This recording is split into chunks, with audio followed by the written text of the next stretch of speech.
ತುಂಬಾ ಅದ್ಭುತವಾದ ಹಾಡುಗಳಿರುವಂತ ಈ ಹಾಡು ಈ ಸಂಗೀತ ನಿರ್ದೇಶಕರಿಗೆ ತುಂಬಾ ಹೃದಯದ ಧನ್ಯವಾದಗಳನ್ನ ಹೇಳಬೇಕು. ಅದ್ಭುತವಾದ ಹಾಡುಗಳನ್ನ ಕೊಟ್ಟಿದ್ದೀರಿ ಹರಿಕೃಷ್ಣ ಸರ್. ಒಬ್ಬ ನಾಯಕಿ ನಟಿಯಾಗಿ ಅವಳ ಮೊದಲನೇ ಸಿನಿಮಾದಲ್ಲಿ ಬರುವಾಗ ಆಕೆಗೆ ಒಂದು ಅದ್ಭುತವಾದಂತಹ ಹಾಡು ಹಾಗೂ ಇಷ್ಟು ಜನ ಪ್ರೀತಿಸುವಂತ ಒಬ್ಬ ಆರಾಧ್ಯ ದೈವ ದರ್ಶನ್ ಅವರಿಗೆ ಅವರ ಅಭಿಮಾನಿಗಳಿಗೆ ಪ್ರೀತಿಸುವಂತ ಹಾಡುಗಳನ್ನು ಕೊಟ್ಟಿದ್ದೀರಿ. ಈ ಸಿನಿಮಾದ ಕತೆ ತುಂಬಾ ಅದ್ಭುತವಾದಂತ ಕತೆ, ನಮ್ಮ ಮಣ್ಣಿನ ನಮ್ಮ ಸೊಗಡಿನ ಕತೆ. ಇದು ತುಂಬಾ ವಿಶೇಷವಾದಂತ ಕಥೆಯನ್ನ ಹೊತ್ಕೊಂಡು ಬಂದಿರೋದು ತರುಣ್ ಸುಧೀರ್ ಅವರು. ಈ ತರದ ಒಂದು ದೊಡ್ಡ ಸಿನಿಮಾಗೆ ಹಣ ಹಾಕೋದು ಅಷ್ಟು ಸುಲಭವಾದ ಕೆಲಸ ಅಲ್ಲ. ಇದು ಸಿನಿಮಾದ ಮೇಲೆ ಪ್ರೀತಿ ಇರುವವರು ಮಾತ್ರ ಮಾಡೋದಕ್ಕೆ ಸಾಧ್ಯ. ಅಷ್ಟು ಪ್ರೀತಿಯಿಂದ ರಾಕ್ಲೈನ್ ವೆಂಕಟೇಶ್ ಸರ್ ಅವರು ಈ ಸಿನಿಮಾವನ್ನ ನಿರ್ಮಾಣ ಮಾಡಿದ್ದೀರಿ. ನೀವು ನಮ್ಮ ಕರ್ನಾಟಕದ ಹೆಮ್ಮೆಯ ನಿರ್ಮಾಪಕರು ಅನ್ನೋದ್ರಲ್ಲಿ ಎರಡು ಮಾತಿಲ್ಲ ರಾಕ್ಲೈನ್ ಸರ್. ತುಂಬಾ ಹೆಮ್ಮೆ ಆಗುತ್ತೆ.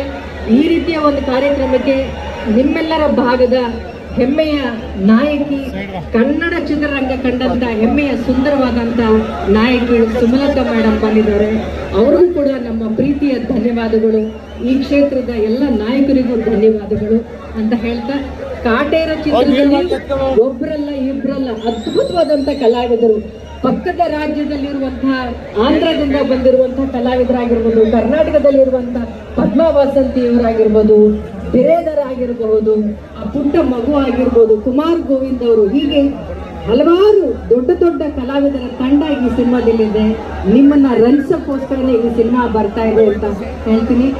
ಇನ್ನು ಈ ಸಿನಿಮಾದ ನಾಯಕರ ಬಗ್ಗೆ ನಾನು ಏನ್ ಹೇಳಿ, ಏನು ಬೇಕಾದ್ರೂ ಚಾನ್ಸೇ ಇಲ್ಲ. ಅವ್ರ ಬಗ್ಗೆ ಅಭಿಮಾನದ ನುಡಿಗಳನ್ನು ಮಾತ್ರ ಹೇಳೋದಕ್ಕೆ ಚಾನ್ಸ್ ಅಷ್ಟೇ ಸಾಧ್ಯ. ದರ್ಶನ್ ಅವ್ರ ಬಗ್ಗೆ ಹೇಳೋದಕ್ಕೆ ಎಷ್ಟು ಖುಷಿ ಆಗುತ್ತಂದ್ರೆ ಬಹುಶಃ ತುಂಬಾ ಸಿಂಪಲ್ ಆಗಿ ಹೇಳೋಕೆ ಚಾನ್ಸೇ ಇಲ್ಲ, ಆದ್ರೂ ಪ್ರಯತ್ನ ಪಡ್ತೀನಿ. ಅವರು ಯಾವ ತರದ ಸ್ಟಾರ್ ಅಂದ್ರೆ, ಅವರು ಯಾವ ತರದ ಚಾಲೆಂಜಿಂಗ್ ಸ್ಟಾರ್ ಅಂದ್ರೆ, ಬೇರೆಯವರಿಗೆ ಚಾಲೆಂಜ್ ಹಾಕಿದ್ರೆ ಅದು ಕಾಂಪಿಟೇಷನ್ ಆಗುತ್ತೆ. ನಮಗ್ ನಾವೇ ಚಾಲೆಂಜ್ ಹಾಕೊಂಡ್ರೆ ಈ ರೀತಿಯ ಬೆಳವಣಿಗೆ ಕಂಡಂತ ಒಬ್ಬ ಸ್ಟಾರ್ ಆಗಿ ನಿಲ್ಲೋದಕ್ಕೆ ಇವರೊಬ್ಬರು ನಿದರ್ಶನ ಅಂತ ಹೇಳ್ತೀವಿ. ಈ ರೀತಿ ಬೆಳೆದಂತ ಕಲಾವಿದರು ತುಂಬಾನೇ ವಿರಳ.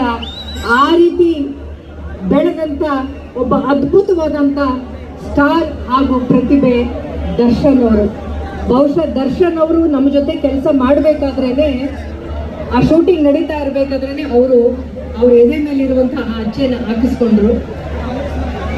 ಬಹುಶಃ ನಿಮ್ಮೆಲ್ಲರಿಗೂ ಗೊತ್ತಿರೋದು ಅವ್ರ ಎದೆ ಮೇಲೆ ಸೆಲೆಬ್ರಿಟಿ ಅಂತ ಅಚ್ಚೆ ಮಾತ್ರ ಹಾಕಿಸ್ಕೊಂಡಿದ್ದಾರೆ ಅಂತ ನಾವು ತುಂಬಾ ಹತ್ತಿರದಿಂದ ನೋಡಿದೀವಿ. ಎದೆ ಮೇಲೆ ಮಾತ್ರವಲ್ಲ, ಅವರ ಎದೆ ಒಳಗಿರುವ ಬಡಿತವೂ ಕೂಡ ಅಭಿಮಾನಿಗಳೇ. ಅವರ ತಲೆಯಲ್ಲಿರುವ ಆಲೋಚನೆ ಕೂಡ ಅಭಿಮಾನಿಗಳೇ. ಅಷ್ಟು ಮಾತ್ರವಲ್ಲ, ಅವರ ದೇಹದಲ್ಲಿರುವ ಉಸಿರು ಕೂಡ ಸೆಲೆಬ್ರಿಟಿಗಳೇ ಅಂತ ಹೇಳೋದಕ್ಕೆ ನಾನು ಇಷ್ಟಪಡ್ತೀನಿ. ಇನ್ನು ಈ ರೀತಿಯ ಸೆಲೆಬ್ರಿಟಿಗಳಿಗೋಸ್ಕರನೇ ಮಾಡಿರುವಂತ ಈ ಸಿನಿಮಾ ಕಾಟೇರ. ಬಹುಶಃ ನೀವೆಲ್ಲರೂ ಸೆಲೆಬ್ರಿಟಿಗಳು, ನೀವು ಇಷ್ಟಪಡುವಂತ ಡಿ ಬಾಸ್ನ ಇನ್ನೊಂದು ಲೆವೆಲ್ಗೆ ನೀವು ಪ್ರೀತಿಸ್ತೀರಾ. ಆ ರೀತಿಯ ಒಳ್ಳೆಯ ವಿಚಾರಗಳನ್ನ ಕನ್ನಡಿಗರು, ರೈತರು ಹೆಮ್ಮೆ ಪಡುವಂತ ವಿಚಾರವನ್ನ ಈ ಕಾಟೇರದಲ್ಲಿ ತಗೊಂಡು ಬಂದಿದ್ದಾರೆ. ಈ ಸೆಲೆಬ್ರಿಟಿಗಳು ಸೆಲೆಬ್ರೇಟ್ ಮಾಡುವಂತ ದಿನ ಯಾವುದು? ಕಾಟೇರವನ್ನ ಸೆಲೆಬ್ರೇಟ್ ಮಾಡೋ ದಿನ ಯಾವುದು? 29ನೇ ತಾರೀಕು. ಬಹುಶಃ ಆ ಸಿನಿಮಾ ಇಡೀ ರಾಜ್ಯದಲ್ಲಿ ಕಾಣುವಂತ ಯಶಸ್ಸು ಹೇಗಿರ್ಬೇಕಂದ್ರೆ, ಮಂಡ್ಯದಲ್ಲಿ ಒಂದು ಹಾಡು ರಿಲೀಸ್ ಆಗಿರ್ಬೋದು, ಆದ್ರೆ ಮತ್ತೆ ಮಂಡ್ಯಗೆ ನೀವೆಲ್ಲರೂ ನಮ್ಮನ್ನು ಕರ್ಕೊಂಡು ಬಂದು ಈ ಚಿತ್ರದ 100ನೇ ದಿನೋತ್ಸವಕ್ಕೆ ಅಂತ ಹೇಳ್ತಾ ನಾನು 2 ಮಾತನ್ನು ಮುಗಿಸ್ತೀನಿ. ಜೈ ಹಿಂದ್, ಜೈ.